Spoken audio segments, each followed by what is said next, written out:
Hello friends, இந்த வீடியோவில் நான் போகலாம் உங்களுடைய பிளாகர் போஸ்ட்டில் எப்படி வந்து டவுன்லோட் லிங்க் வந்து கொடுக்குறது அப்படிங்கிறத பற்றி தான் இந்த வீடியோவில் பார்க்க போகிறோம். இந்த வீடியோ ஸ்கிப் பண்ணாமல் அப் டு எண்ட் வரையும் பாருங்க, உங்களுக்கு ரொம்ப யூஸ்ஃபுல்லாக இருக்கும்.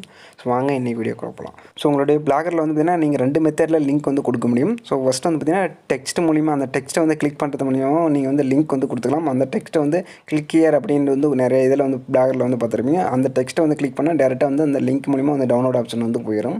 ஸோ அப்படி இல்லைனா வந்து பார்த்தீங்கன்னா டவுன்லோட் இமேஜ் வந்து கொடுத்துருப்பாங்க. ஸோ அந்த இமேஜ் மூலியமாகவும் அந்த இமேஜ் வந்து கிளிக் பண்ணால் உங்களுக்கு வந்து டவுன்லோட் லிங்க் வந்து ஓப்பன் ஆகும். ஸோ ஃபஸ்ட்டு வந்து பார்த்தீங்கன்னா நான் வந்து டவுன்லோட் அதை இமேஜ் மூலிமா எப்படி வந்து லிங்க் வந்து கொடுக்குறது அப்படிங்கிறத பற்றி சொல்லிடுறேன். ஸோ பிளாகரில் வந்து பார்த்தீங்கன்னா மேலே வந்து பார்த்தீங்கன்னா உங்களுக்கு இன்செர்ட் இமேஜ் அப்படின்னு ஒரு ஆப்ஷன் வந்து கொடுத்துருப்பாங்க. அதை வந்து கிளிக் பண்ணுங்கள். ஸோ கிளிக் பண்ணதுக்கப்புறம் பார்த்தீங்கன்னா உங்களுடைய ஃபைல் மேனேஜருக்குள்ள வரும். அதில் வந்து பார்த்தீங்கன்னா உங்களுடைய இமேஜ் வந்து இதில் வந்து செலக்ட் பண்ணிங்க, டவுன்லோட் இமேஜை. ஸோ இதில் தான் வந்து பார்த்தீங்கன்னா நம்ம வந்து லிங்க் ஃபஸ்ட்டு வந்து செட் பண்ண போகிறோம். ஸோ இந்த இமேஜ் வந்து பார்த்தீங்கன்னா செலக்ட் பண்ணிட்டு நீங்கள் வந்து பார்த்தீங்கன்னா ப்ளஸ் சிம்பிள் ப்ளஸ் வந்து பார்த்தீங்கன்னா மைனஸ் சிம்பிள் வந்து பண்ணிங்கன்னா உங்களுக்கு பார்த்தீங்கன்னா ஆட்டோமேட்டிக்காக அந்த இமேஜ் வந்து பார்த்தீங்கன்னா உங்களுக்கு சின்னதாகவும் பெருசும் வந்து பண்ணிக்கலாம். ஸோ அது மட்டும் இல்லை வந்து பார்த்தீங்கன்னா உங்களுக்கு அந்த இமேஜ் வந்து பார்த்தீங்கன்னா எந்த லெஃப்ட் சைடு வேணுமாலும் நீங்கள் வந்து ஃபிக்ஸ் பண்ணிக்கலாம், அப்படிலாம் வந்து சென்டராக வேணாலும் ஃபிக்ஸ் பண்ணிக்கலாம். ஸோ அந்த இமேஜ் ஜஸ்ட் வந்து செலக்ட் பண்ணிட்டு மேலே வந்து பார்த்தீங்கன்னா உங்களுக்கு 3 டாட் பட்டன் இருக்கும். ஸோ அதை வந்து கிளிக் பண்ணிக்கலாம். வந்து பார்த்தீங்கன்னா left side right side so இதுமாரி வந்து பார்த்தீங்கன்னா அந்த பிளேஸ்மெண்ட்டுக்கு தகுந்த மாதிரி நீங்கள் வந்து மாற்றி வச்சுக்க முடியும். ஸோ மேபி எல்லாமே வந்து பார்த்தீங்கன்னா சென்டரில் இருக்கிற மாதிரி தான் ஃபிக்ஸ் பண்ணுவாங்க. நீங்களும் அதுக்கு தகுந்த மாதிரி வந்து ஃபிக்ஸ் பண்ணிங்க. நீங்கள் எழுதுகிற போஸ்ட்டை பொறுத்து வந்து பார்த்தீங்கன்னா நீங்கள் வந்து லிங்க் வந்து கொடுத்துக்கலாம். ஸோ இப்போ இந்த இமேஜில் நம்ம வந்து லிங்க் வந்து ப்ரொவைட் பண்ணோம். ஸோ பிளாகரில் மேலே வந்து பார்த்தீங்கன்னா நம்ம ஆல்ரெடி வந்து இன்செர்ட் இமேஜ் அப்படின்னு சொல்லிட்டு செலக்ட் பண்ணோம். ஸோ அந்த ஆப்ஷனு பக்கத்துலேயே வந்து பார்த்தீங்கன்னா உங்களுக்கு இன்செர்ட் ஆர் எடிட் லிங்க் அப்படின்னு ஒரு ஆப்ஷன் வந்து கொடுத்துருப்பான். ஸோ அதை வந்து கிளிக் பண்ணுங்கள். ஸோ ஃபஸ்ட்டு வந்து பார்த்தீங்கன்னா அந்த இமேஜை செலக்ட் பண்ணிட்டு அதுக்கப்புறம் வந்து பார்த்தீங்கன்னா அதை வந்து இன்செர்ட் ஆர் எடிட் லிங்க் அப்படின்னு ஒரு ஆப்ஷன் இருக்கும். ஸோ அதை வந்து கிளிக் பண்ணுங்கள். ஸோ நீங்கள் லிங்க் ப்ரொவைட் பண்ணும்போது பார்த்தீங்கன்னா நீங்கள் அந்த இமேஜ் வந்து செலக்ட் பண்ணிங்க. ஸோ கிரியேட் லிங்க் அப்படின்னு ஒரு ஆப்ஷன் இருக்கும்.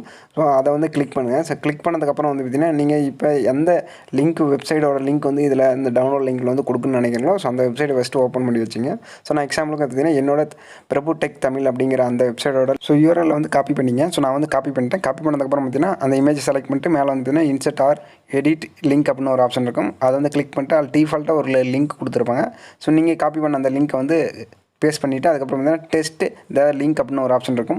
ஸோ அதை வந்து கிளிக் பண்ணிங்களா நீங்கள் கொடுத்த அந்த லிங்க் வந்து பார்த்தீங்கன்னா கரெக்டாக ஒர்க் ஆகுது அப்படிங்கிறத வந்து நீங்கள் வந்து செக் பண்ணிக்கலாம். ஸோ நாம் கொடுத்த வெப்சைட் வந்து கரெக்டாக ஒர்க் ஆகுது. ஸோ கீழே வந்து பார்த்தீங்கன்னா ஒரு ஆப்ஷன் கொடுத்துருப்பான், ஓப்பன் நியூ விண்டோ அப்படிங்கிற ஒரு ஆப்ஷன். அந்த டிக் பாக்ஸ் வந்து கிளிக் பண்ணி விட்டீங்கன்னா உங்களுக்கு அந்த லிங்கை கிளிக் பண்ணால் ஒரு நியூ விண்டோ வந்து ஓப்பன் ஆகும். ஸோ அதுமாரி வந்து நீங்கள் வந்து கொடுத்துக்கலாம். ஸோ இதே மெத்தட் தான் நீங்கள் வந்து பார்த்தீங்கன்னா டெக்ஸ்ட்டுக்கும் வந்து கொடுத்துக்கலாம். டவுன்லோட் கிளிக் ஹியர் அப்படின்னு சொல்லிட்டு அந்த கிளிக் ஹியருக்கு மட்டும் நீங்கள் வந்து லிங்க் கொடுத்துடலாம். ஸோ அந்த கிளிக் ஹியர் மட்டும் வந்து பார்த்தீங்கன்னா போல்டு பண்ணிவிட்டு நீங்கள் வந்து பார்த்தீங்கன்னா செலக்ட் பண்ணதுக்கப்புறம் வந்து பார்த்தீங்கன்னா இன்செர்ட் ஆர் எடிட் லிங்க் அப்படிங்கிற ஆப்ஷனில் இதேமாரி வந்து போனதுக்கப்புறம் வந்து பார்த்தீங்கன்னா நீங்கள் அந்த லிங்க் வந்து பேஸ்ட் பண்ணிடுங்க. ஸோ அதுக்கப்புறம் வந்து பார்த்தீங்கன்னா ஆட்டோமேட்டிக்காக அந்த லிங்க்கை வந்து பார்த்தீங்கன்னா கிளிக் ஹியர் அப்படிங்கிறத வந்து கிளிக் பண்ணால் வந்து பார்த்தீங்கன்னா ஆட்டோமேட்டிக் லிங்க் வந்து உங்களுக்கு அந்த நீங்கள் கொடுத்த லிங்க் வந்து ஜென்ரேட் ஆகும். ஸோ இப்போ வந்து பார்த்தீங்கன்னா அந்த டவுன்லோட் இமேஜ் வந்து பார்த்தீங்கன்னா பப்ளிஷ் பண்ணிட்டேன். ஸோ நான் அந்த பார்த்தீங்கன்னா டவுன்லோட் இமேஜ் வந்து கிளிக் பண்ணேன். ஸோ கிளிக் பண்ணதுக்கப்புறம் பார்த்தீங்கன்னா நம்ம கொடுத்த அந்த பிரபு டெக் தமிழ் அப்படிங்கிற அந்த வெப்சைட்டுக்கு ஆட்டோமேட்டிக்காக அந்த பார்த்தீங்கன்னா ரீடைரக்ட் ஆகி போயிடுச்சு. ஸோ இதேமாரி வந்து பார்த்தீங்கன்னா நீங்கள் டவுன்லோடு ஏதாச்சும் ஒரு ஃபைல்ஸோட இமேஜ் வந்து பார்த்தீங்கன்னா உங்களோட வெப்சைட்டுக்கு வந்து கொடுத்துடலாம். ஸோ இது கிளிக் ஹியர்லேயே வந்து பார்த்தீங்கன்னா நான் வந்து அந்த வெப்சைட் வந்து கொடுத்தேன். அதேமாதிரி வந்து என்னோட பிரபு டெக் தமிழோட அந்த வெப்சைட்டோட லிங்க் வந்து ஓப்பன் ஆயிடுச்சு. ஸோ இந்த வீடியோ பற்றி லைக் பண்ணுங்கள், ஷேர் பண்ணுங்கள், மறக்காம நம்ம சேனலுக்கு வந்து சப்ஸ்கிரைப் பண்ணுங்கள். இந்த வீடியோ பற்றின கமெண்ட் வந்து கமெண்ட் செக்ஷனில் கமெண்ட் பண்ணுங்கள். தேங்க்யூ ஃபார் வாட்சிங்.